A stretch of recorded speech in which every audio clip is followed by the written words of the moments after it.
City Council, City of Alpine, Texas will hold a special meeting at 6 p.m. Oh, Walter on April is. 26, 2022 in the Alpine Civic Center, 801 West Holland Avenue, in City of Alpine, Texas, for the purpose of considering the attached agenda. The notice is posted pursuant to the Texas Open Meeting Act Code, Government Code Section 551.043. Public notice, the use of cellular phone and electronic equipment is prohibited in the city council chambers during the meeting of the city council, except for the purpose explicitly authorized by state law, Texas Government Code Section 551.023. This meeting will be conducted in accordance with the official rules of the forum for the city council meeting available at www.cityofalpine.com/decorum. Public comments are limited to agenda items only. Individuals who wish to address the city council may do so by completing a public comment card and by placing the completed card on the city secretary's desk no later than 5 minutes before the commencement of the meeting. The public comment card may also be completed online at www.cityofalpine.com/council-comments. A public comment card is not required for speakers who wish to comment on public hearing items. The speakers are acknowledged, please close the microphone at the podium. State your name and ward for the record. Public comments are limited to 3 minutes per person and available signal to end any speaker's time. Please conclude speaker's comment promptly when the bell rings. Also, my face, I can't see. State law generally prohibits the council from discussing or taking any action on any issue not included on the agenda. But if the council may schedule the topic for future discussion or further matter instead, no personal attacks on council members or city staff will be allowed. The mayor and or city council members may call a point of order to stop personal attacks. If an individual continues to personally attack an elected official or staff member in a meeting, they may be ordered. Order, please rise for the pledge.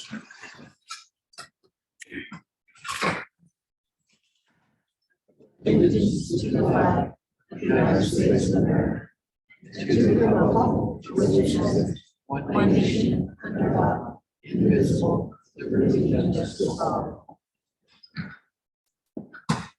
Honor the Texas flag. I pledge allegiance to Texas, one state, under God, one indivisible.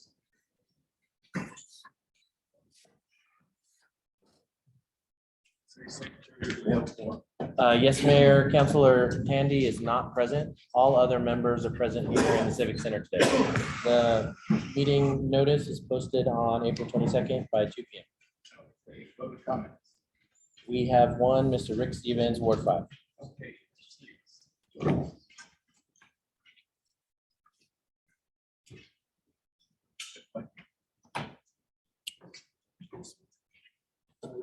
Ward 5 on the subject of the emergency ambulance service contract. The West Texas Ambulance is under contract with the city of Brewster County. Some of the payments that West Texas Ambulance received is $380,000.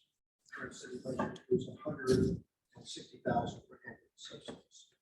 The city received competitive bids for ambulance service in the past that would have replaced required both the city of Brewster County to double the subsidies to over $700,000, which the city will pay up.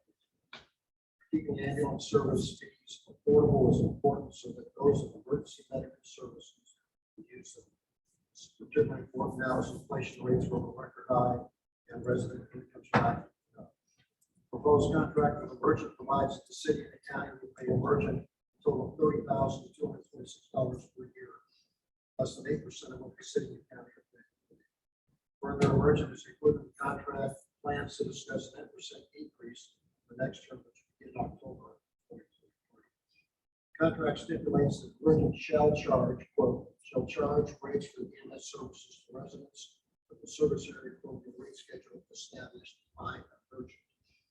In short, ambulance services cost will more than double, thus making the services unaffordable to most potential residents. I view this as a bad idea for Alpine City Council.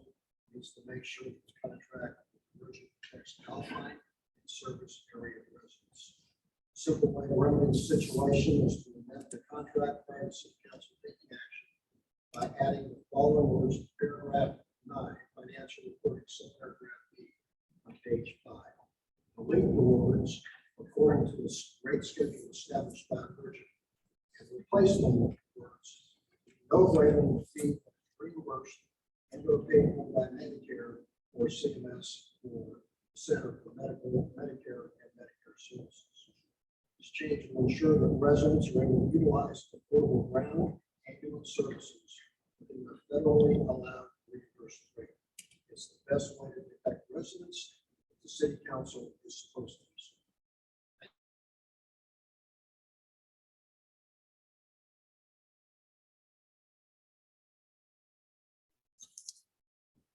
We have no presentations or proclamations, and I don't have a report, from city attorney.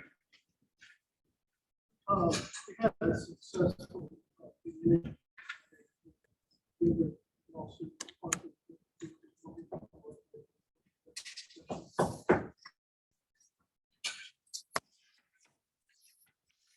City manager. No report. City staff updates. No staff. None. Public hearings, none. Consent agenda, none. Information or discussion items, none. And item number 9, action items to be accompanied by brief statement of facts, including the fact funds are coming from if applicable. Action items subject to 10 per meeting. City manager. Approve joint city and county emergency medical services contract with Elite Medical Air Transport LLC, DBA Emergent Air. And we do have a representative on Zoom, but not physically present from Emergent. I'll entertain a motion. Make a motion to approve joint city and county emergency medical services contract with the Medical Air Transport LLC doing business as Emergent. Okay, I need a second. Okay, motion made and second. Discussion. I'll note to the council that the county approved this contract this morning. I was also at that meeting, there's a couple of typos, nothing that changes in the meeting, and those will be correct. I hope to be corrected. I've got a couple of questions. One is, are they gonna provide insurance for the medical air? For the, like, It's not specifically noted in the contract. I think I said it's not specifically given in the contract. To give medical air insurance to everyone else. So this contract doesn't address medical air. it doesn't. This is just for the EMS services ground for in the city and the North Brewster County area. They have told us that they have air insurance available that's not very expensive. Everybody can buy it. I think less than $100 a year. Yeah, that's what I was kind of wanting, because I didn't see it. But it's not provided automatically to everyone outside. With this contract, Yeah, I know that it's gonna be a separate item, but I thought it'd be kind of covered here that insurance, would be available. It's available. Okay. It's certainly available. For help, make sure that people get it. It's just not, it's not a thing, it's not something that's provided in this. Right. Also, if it's a joint, between the county and the city, what if one is not happy with their service and wants to terminate? Do both entities have to terminate, or how's that going? I think, if one entity terminated, I think, well, it would have to be determined at that time. But I don't believe that the Emergent as anticipates only providing services in outline and not outside of vice versa. So I think cancellation of one probably is effect, it can't be both. But it's, as it is right now, it's a joint contract.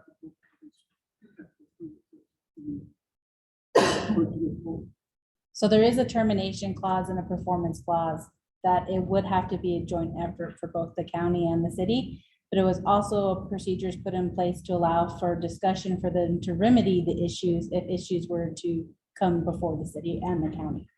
So yes, it would have to be both determined. I just wanted that. Is there any more discussion? I have a couple of questions. Yes, sir. Section 3. Third paragraph. It says that there will be,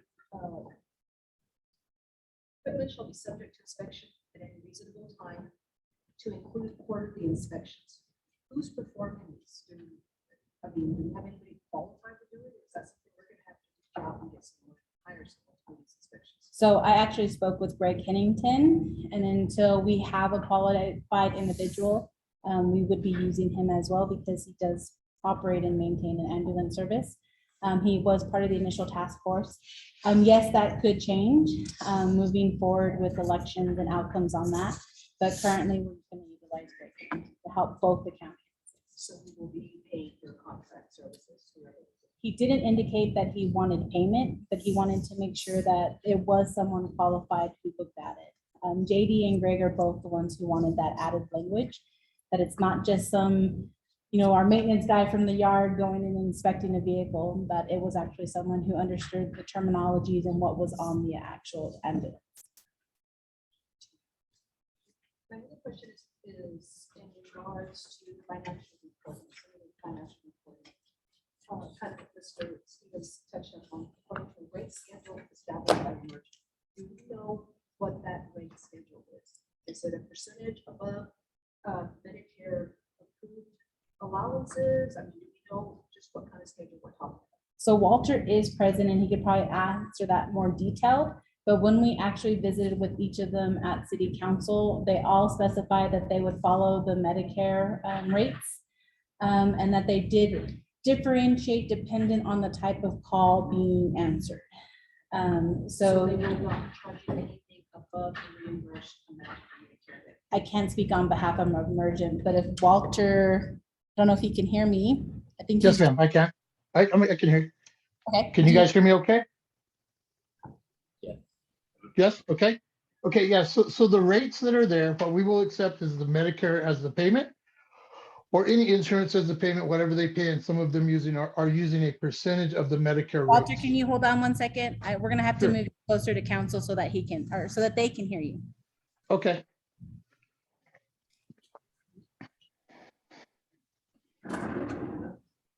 We have a speaker we're gonna try and attach.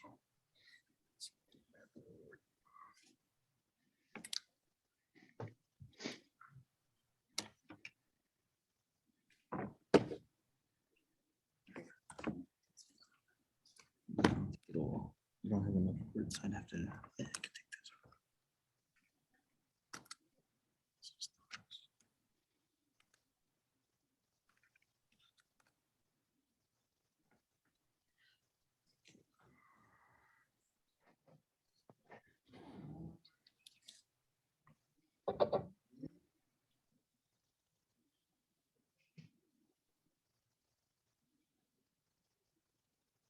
I apologize. We're usually set up in the chambers, and so all the TVs have the sound available.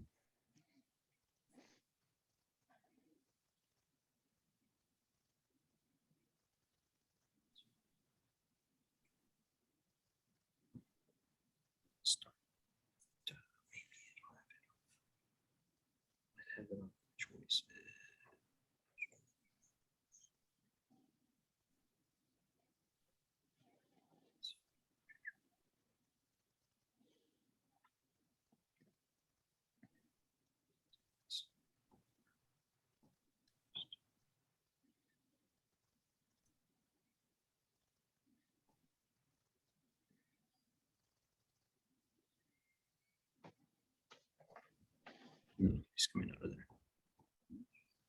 He's still on.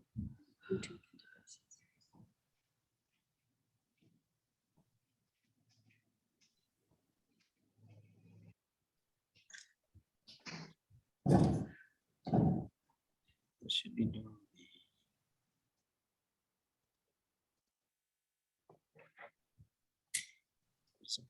the.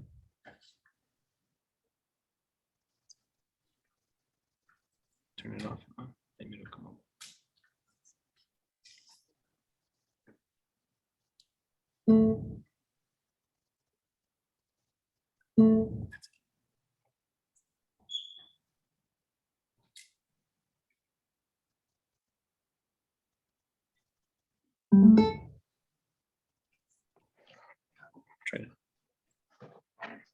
Walter, can you go ahead and speak so we can see if it works? Sure. You guys hear me? Yes, no, maybe? Yes. That's, everyone can hear okay? Yes, you're good. Okay. So the way that Medicare rates work is what they have is they have a different rates depending on the level of service that you give. So it increases a BLS, they basically give you a ride to the hospital, and then it increases the ALS 1, which is okay, they start an IV, ALS 2, which is start an IV, gave you medication, put a tube in your lungs, things like that. So that's one way that's increased. The other way that's increased is where it's located. You guys are super rural, so you guys are the highest rates, but that's per Medicare, and that's what CMS decides. And so we base all of our rates off of those, and those are the rates we accept. If on the schedule you see something higher, it's a rate that we charge because we charge, but it does not impact the customer because it's just what we accept from insurance. And that's an insurance rates that are accepted. The no surprise billing law that just went into effect federally limits what you can charge the customer. You have to accept their rate, or if they don't have insurance, you accept what the insurance pays you, or an agreed upon mediation between you and a customer. But we don't go after your house. We don't have a line to turn you over to collections, nothing like that. So what you're saying is that it is possible that you would be charging above the federally allowed reimbursement rate for Medicare and Medicaid, right? Correct. You could charge whatever you want. It's not an allowed rate, it's what they pay rate. So even though you charge that, that's how much Medicare pays, period. That's not their, okay, so that's not, they don't limit what you charge, that's just how much they pay. Exactly, I understand that, but what I'm trying to get to is, will the customer be responsible for anything above and beyond what the federally allowed reimbursement? No, especially if they're Medicare or Medicaid, that we can't even bill them for that. If it's If they're Medicare, private, okay, I'm sorry. if it's Medicare alone, will they get charged above and beyond? No, they think they get charged their deductible, but that doesn't change. That's normal. That's how they normally are charged. It's not they're not going to get a new super bill from us. No, they're not. But a person that has private insurance will be paying above and beyond. No, again, that's what the no surprise billing limits us from doing that. We have to accept what their insurance pays. Okay, so would you mind putting something in there instead of just leaving it so broad according to a rate schedule established by Emergent? Would you be willing to put something in there that states that they will be charged only what their Medicare approves and pays? Okay, but that's not, again, that's not what I'm saying. Not only what they're, because whenever you say Medicare rates, if somebody has private insurance, they pay higher than Medicare rate. If you have Medicare only pays that, and they don't allow us to balance bill you. That's covered by Medicare. I understand that, and I didn't say Medicare. I said your insurance. So would you be willing to put something in there that you would not be charging our citizens anything above and beyond what their insurance will pay? What they approve, regardless of whether it's Medicare, Medicaid, or private insurance. Sure, let me see what I can do. I will have to run that by somebody else other than just me. But yeah, that's what that no balance or no surprise billing law says. But let me see how we would word it and give it to you. But yeah, that's basically us following federal mandate. So any changes we make have to go back to the county for approval as well. But we haven't had a chance to do this and ask questions internally. It's like you're saying that is what is actually happening, that there shouldn't be a problem with putting that in the contract. Because a law, or doesn't that, doesn't it? We're not talking about federal. That's what you just said. That's what I understood. Federally mandated guidelines are just for Medicare and Medicaid. No, ma'am, it's a no surprise billing act. It's to protect consumers from getting a balanced bill from the provider like me above and beyond what their insurance will pay. So But it applies then, to private insurance also. private insurance, so then there shouldn't be an issue in putting it in there instead of leaving it so broad that says according to a rate schedule. If that's what you. Like I said, again, that's what the federal law says, but for me to put it in there, I will have to go back to somebody else and find it. Because we'll have to mimic what the federal law says, which is the federal law. And that's fine. We can do that, but that's gonna take some time. I just want to be sure that our citizens, I mean, that we keep ambulance fees affordable. I think it's important. Inflation rates are going up and incomes are not keeping up. And I don't want any decision that we make today for our citizens to take the hit. I don't think any of us do. I don't want to take it. If I call him, I don't want to. He's assured me there's a federal law saying he can't charge me over and above what my insurance, my Medicare will pay. That's fine. So we agree on this. All I'm asking for you is for it to not be so. I understand that when you do that, it's pretty all off, and we end up without an ambulance service, because we can't get done in the time limit that Greg wants. I think we even trust these people if we don't. You obviously don't, so don't vote for them. My personal opinion. That's not your house. Thank you. I think that we could have talked about this a little bit less rudely. Thank you for your input. But like I said, I was asking questions here. If you like the floor, I can go ahead and pass it to you. It's not into private discussion. One question, that, section 7, that you all will provide ambulance, during, venues for schools. Are you gonna take one of the 2 ambulances out of service to dedicate to those venues, or there be a third ambulance to cover that? So our plan is to use a third ambulance to cover that.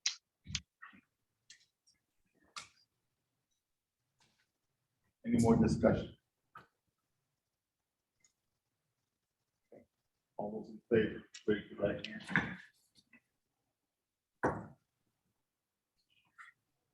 Opposed? We got 3 in favor and 1 opposed. Motion carried.